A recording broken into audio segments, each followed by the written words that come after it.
We all know how epic of a character Corvo Attano is, but why does Corvo take out his opponents in such a specific order in Dishonored 1?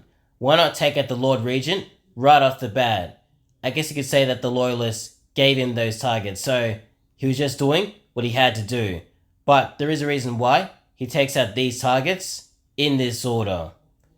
The reason is, before you take out someone with the Lord Regent's position, you need to take out the people under him first.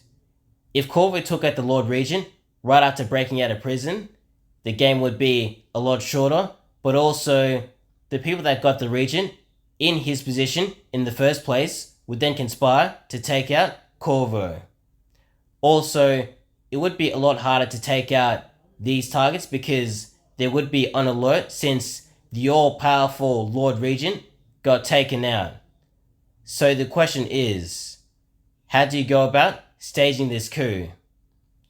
You do it exactly how it was done in the first game.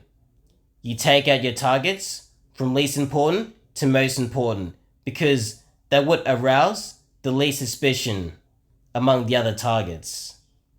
So in the game, you'd start off with the High Overseer, which doesn't make a lot of sense because we see the High Overseer hanging out with the Lord Regent at the start of the first game, which would make him important because he's there when Corvo gets arrested, and he's also there when Corvo is being given the shakedown or the fake shakedown because they knew that Corvo wasn't really guilty, but the High Overseer and Lord Regent were just telling him a bunch of stuff. So I guess in a way it does make sense because the High Overseer has the Black Book, so it makes sense for him to be the first target so that you can find out who the other targets are. But in the grand scheme of things, I'd probably say the High Overseer is more important than the other characters because he knows all these secrets, meaning that he becomes the most important.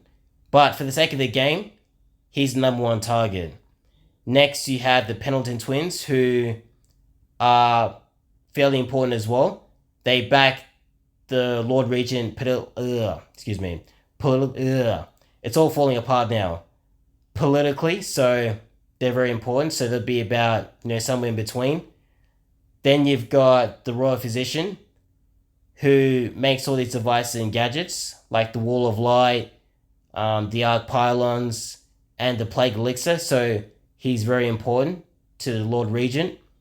Then you've got Lady Boyle, who backs the Regent financially, and I suspect that she actually paid for Dowd to take out the Empress. So that's how they were able to afford his services.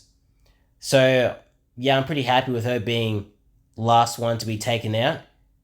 And then you've got question marks like the Knife of Dunwall, Dowd. Obviously, Dowd wasn't in the High Overseer's Black Book, so Corvo never knew about him before being, picked up in the Flooded District and being imprisoned by Dowd, so that doesn't really count.